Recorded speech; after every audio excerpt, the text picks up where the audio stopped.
this feels way too good to be true. I mean, the Lions have to win minimum 6-7 games this year, and that's just a fact. And I think Brad Holmes, they have a GM like that, there's no question he's going to continue to add talent to this roster. I believe in Aidan Hutchinson. I believe he is going to be a star. I think he's going to win Defensive Rookie of the Year. If you're counting on Derek Barnes, Jared Davis, and Alex Anzalone, yikes.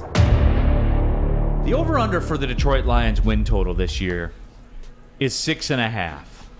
6.5. That's what it's set at. I did the read for DraftKings yesterday. You probably heard it bumping around town on the radio.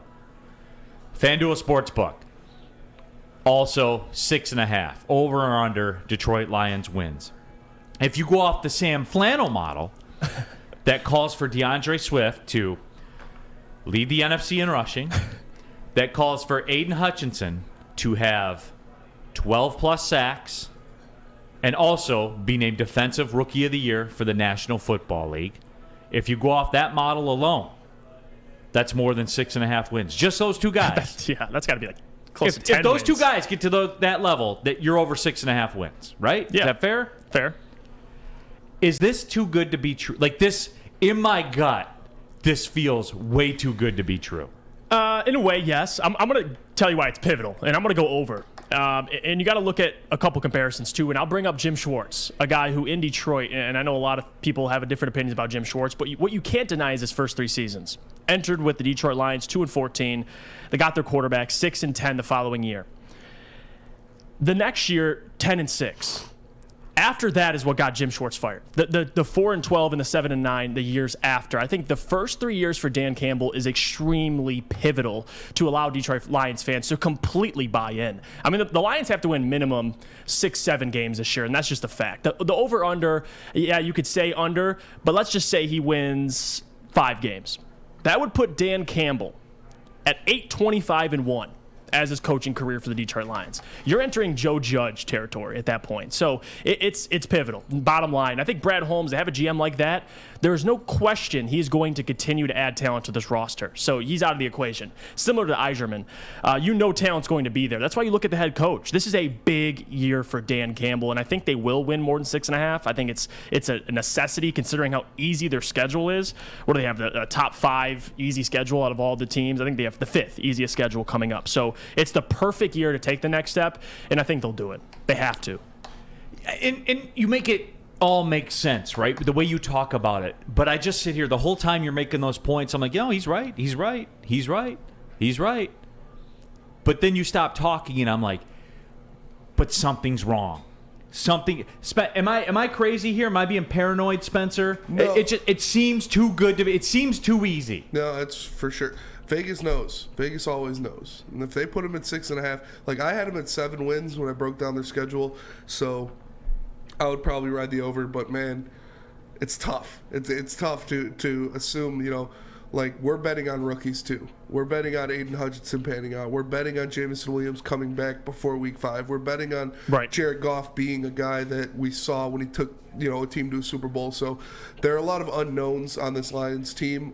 Adding Dan Campbell to that, we don't know what he is as a coach just That's yet. fair. So it's tough. It's tough. We do have some tough games, like going to Foxborough, to Dallas. We're playing Buffalo on Thanksgiving. We have a stretch of road games where it's at New York, and at Carolina. And it's like those games.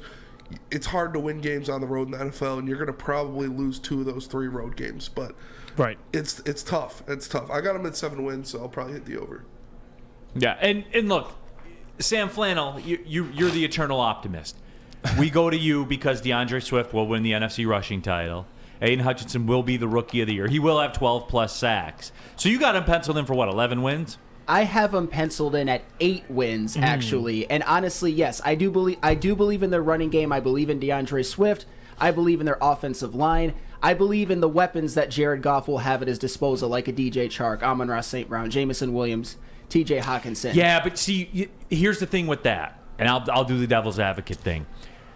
You're sounding like opening day Tiger style when you talk like that. The math dictates one of those people won't finish the season. That's true, but that's 1 of 4. That's probably like 2 won't finish. Okay, but that's still 4 good weapons that I believe that they have. I mean, I think they've all been proven to some extent, except Jameson Williams.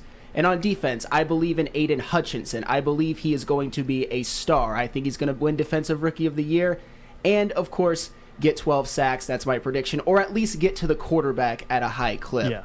Who I don't believe in, why I don't think they'll win 11, I don't believe in Jared Goff. I think he's going to cost them some games.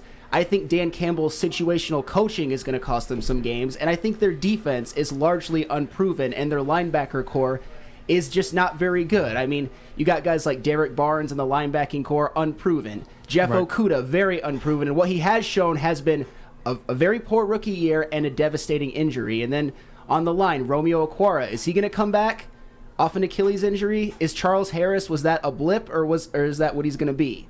So, and Alex Anzalone, you already know how I feel about him. So, their defense, I think they're going to lose a couple games where they give up plus 30 and they score like 24 to 27. So, all of that, I know that's a lot to unpack. I got them at 8 wins. And the only reason why I'm going over as well is if you compare it to last year with one of the hardest schedules, a year where a lot of guys got injured. Frank Ragnow, you mentioned Romeo Okwara.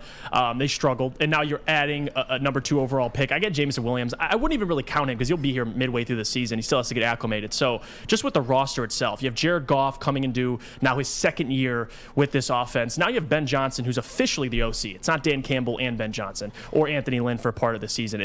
You know who it is. There's some consistency there. And I think with one of the hardest schedules last year, they had a lot of close games. They got blown out a couple games as well. But just with this offensive line, like we talk about this too, a top 3, top 4 offensive line, however you want to shake it up, they're talented enough. If you can, DeAndre Swift, your guy, Sam Flannel, if he has a good season, Jamal Williams, you have some weapons. I know Amon-Ra St. Brown going into his second year, he had 900 yards in his rookie season, adding more talent. Like if TJ Hawkinson plays the entire year, you have DJ Chark. You're hoping his job gets a little easier. So with those things, I'm hoping they could take the next step. They have to take the next step. It's not a hope. It's a fact. If Dan doesn't have a great season this year, I mean, I get he's in for the long run. You sign him to a 6-year contract, but how do you defend Dan? If your first 2 seasons you win 3 games, your second you win, let's say 5, how do you defend him? If the team's getting better, that's my only concern. Yeah, because I mean, in a 34 game, that puts you 8-26. You're in some treaded waters, Joe Judge territory. No, absolutely, that's true. Yeah. And what about this point too, Spades KD? And this is where I fall out with it. If you want me to build a case as to why they can't get to that number, look at our linebackers and look at our secondary. It's shaky. Shaky is probably putting it nicely. Although their secondary, I really, really like Amani Oruwariye. I think he really broke out. But that linebacking crew, I really hope that Malcolm Rodriguez, Spencer's guy, pans out because it's still looking really rough. If you're counting on Derek Barnes, Jared Davis, and Alex Anzalone, yikes. But I won't have the heat for Jared Davis this year because he's $1 million. Yeah. I mean, I honestly don't even hate the move. It's just a flyer. Low risk. Yeah, I don't either, like at the price. But that just goes to show you, though, at the same time, those are the waters you're swimming in. But see, be aware. When you tell me, and we laugh about it, and he's cool. He came on Woodward and everything like that. But if you're counting on Malcolm Rodriguez, ... You know what I'm saying? Like, give the guy a chance to, get assimilated to National Football League football. Like, give him a shot. He's a 6th-round pick, If you're counting on that as part of the depth, you're in trouble, man. It's the parlay, Neil. Yeah, it's the parlay. And again, it's not a shot at him. No. It's the theory behind it all. Yeah. You know what I'm saying? Because again, you're not going to finish the season with all these guys that we're talking about that are going to quote unquote ball out. Right. You're not. And now I'm curious to hear, what do you think? 6.5? Like I want to say that's easy because I want to say it's easy because that offensive line, man. You guys that's know it right there. I'm a simp for that offensive line, dude. Like it's an elite unit in the NFL. And we haven't had that since, you had Calvin at wide receiver, so by default, you have one of the elite wide receiver rooms in the National Football League. Like, when was the last time they had a unit that was elite? Not in my lifetime. Probably the Calvin Johnson, Golden Tate wide receiver unit, but that was 2013, 2014. It's been a while. Yeah, that's what I'm saying. That's how good this offensive line, I think, is. You can't argue could be.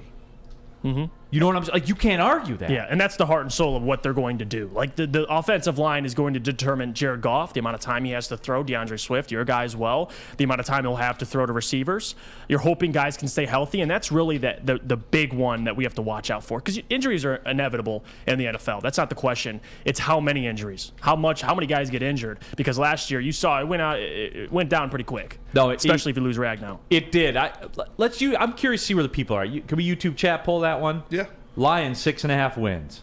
Over, under. So I'm curious to see where the people are at. Spades KD says the second-year coach, relax unless he makes a ton of mistakes. 6 wins isn't bad. Lewis M. Vegas said 6.5, but we all doubted Vegas with the Tigers, and look how that turned out. Now I'm nervous. Lewis, it's like you crawled into my brain and read my thoughts, because I'm nervous about it. Mm-hmm. I am. There's a part of me that says make it a get-right pick.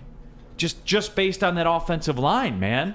Yeah. No, they're a big reason why I'm going the over as well. Again, you never know what you're getting out of Goff as well, but your hope is, in his second season, you're hoping Ben Johnson is that dude. That's what everybody's saying. He's that dude. I love Ben Johnson. He was the one I advocated for to get the offensive coordinator job as early as last year in October. So I'm excited for this season, but I think a lot of Lions fans are going to hit this over. I'm making an early prediction. Right now it's 50-50, but I think Lions fans will also say a lot of Lions fans are going to hit the over? No way. Lions fans are never overly optimistic.